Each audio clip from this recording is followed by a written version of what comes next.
आज नवलगढ़ पंचायत समिति में, क्योंकि ये आपको पता है 10 दिसंबर तक कार्यकाल पूरा होने जा रहा है सभी पंचायत समिति सदस्यों का, पंचायत समिति प्रधान का। तो जीपीडीपी के प्लान और कुछ नरेगा के प्लान के अनुमोदन के लिए आवश्यकता थी, निर्देशित हुआ कि आपको साधारण सभा बुलानी है और उसमें मिलना है, वो इन प्रस्तावों को पास करना है। तो आज हमने मीटिंग स्टैंडिंग कमेटी की भी रखी, हमने साधारण सभा की भी मीटिंग का आयोजन किया।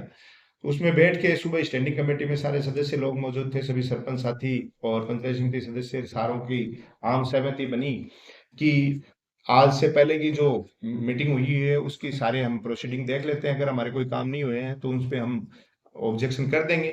और हमारे जो नए काम हैं उनके, क्योंकि ब्याह शादियों का सीजन चल रहा है, लास्ट मीटिंग है, तो एक सौहार्दपूर्ण माहौल में हो जाए, तो उसके लिए हम लिखित में सारे लोग हमारी जो समस्या है उनसे अवगत करा देंगे। और आपके सामने सारे सदस्य सरपंचगण लिखित में सारी समस्याओं से हमें अवगत करा दिया और बहुत ही सौहार्दपूर्ण माहौल में मीटिंग हमारी होगी, संपन्न होगी और उसके बाद मीटिंग का समापन कर दिया गया। एक पंचायत समिति सदस्य का कहना है कि वे मीटिंग में मुद्दा उठाना चाह रहा था लेकिन मीटिंग पूरी कर दी गई।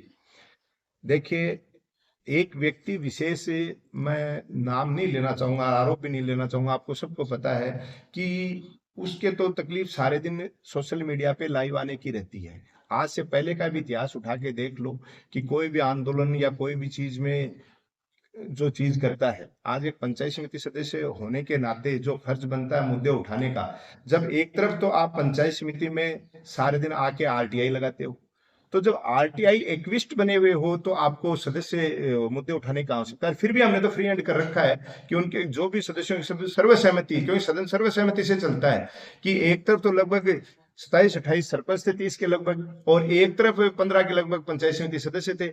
उन सब की सहमति ये थी कि हमें इस तरीके से लिखित में देके करना है। तो एक व्यक्ति विशेष केवल अपना मोबाइल और सोशल मीडिया के कुछ लोगों को लेके खड़ा होके ये दर्शाना चाहता हो कि मैं बोल के मुद्दे लिखाऊंगा, तो देखो बाकी का सदन भी अपनी एक गरिमा में रहता है। और आप सबको पता है कि पंचायत राज में ऐसी कोई व्यवस्था भी नहीं है कि आप सदन की कार्रवाई को लाइव दिखाओ या उसकी रिकॉर्डिंग करो।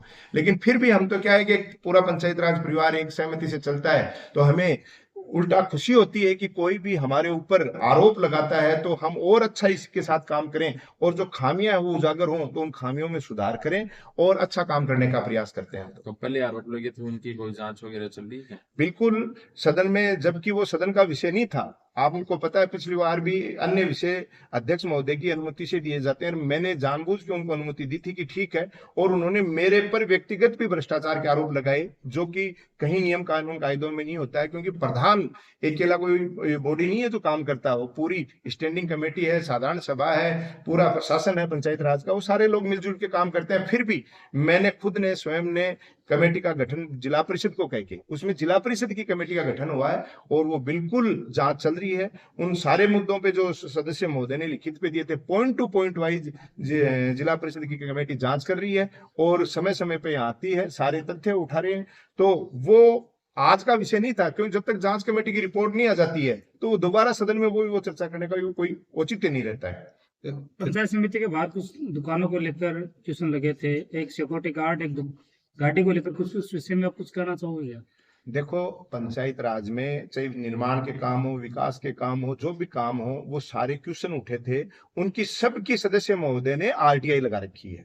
और दुकानों का मुद्दा तो आपको पता है, राजस्थान की विधानसभा में भी ये क्वेश्चन लग चुका, उठ चुका, आरटीआई लग रही है। तो जो भी चीज है हम सब ने नियमानुसार काम किए हुए हैं, नियमानुसार उनके जो भी तथ्य हैं, जहां जहां से हमारे पास कोई जांच आती है उनको हम वो तथ्य उपलब्ध करवा देते हैं। वरना आपको पता है कि विधानसभा में जब क्वेश्चन उठ जाता है उससे बड़ी चीज थोड़ी है ये चीजें। और आरटीआई लगा रखी है, आरटीआई का सबका जवाब दिया जा रहा है, तो उसका बार बार फिर जवाब कौन सा रह जाता है, मेरे समझ में नहीं आया कि हर सदन में, जबकि ये सदन के मुद्दे नहीं है, सदन विकास के कामों के लिए बना है। और उनके अलावा आप ये मुद्दे करके केवल आप केवल सोशल मीडिया में चर्चा में रहना चाहते हो, तो ये तो देखो कोई तर्कसंगत बात है नहीं।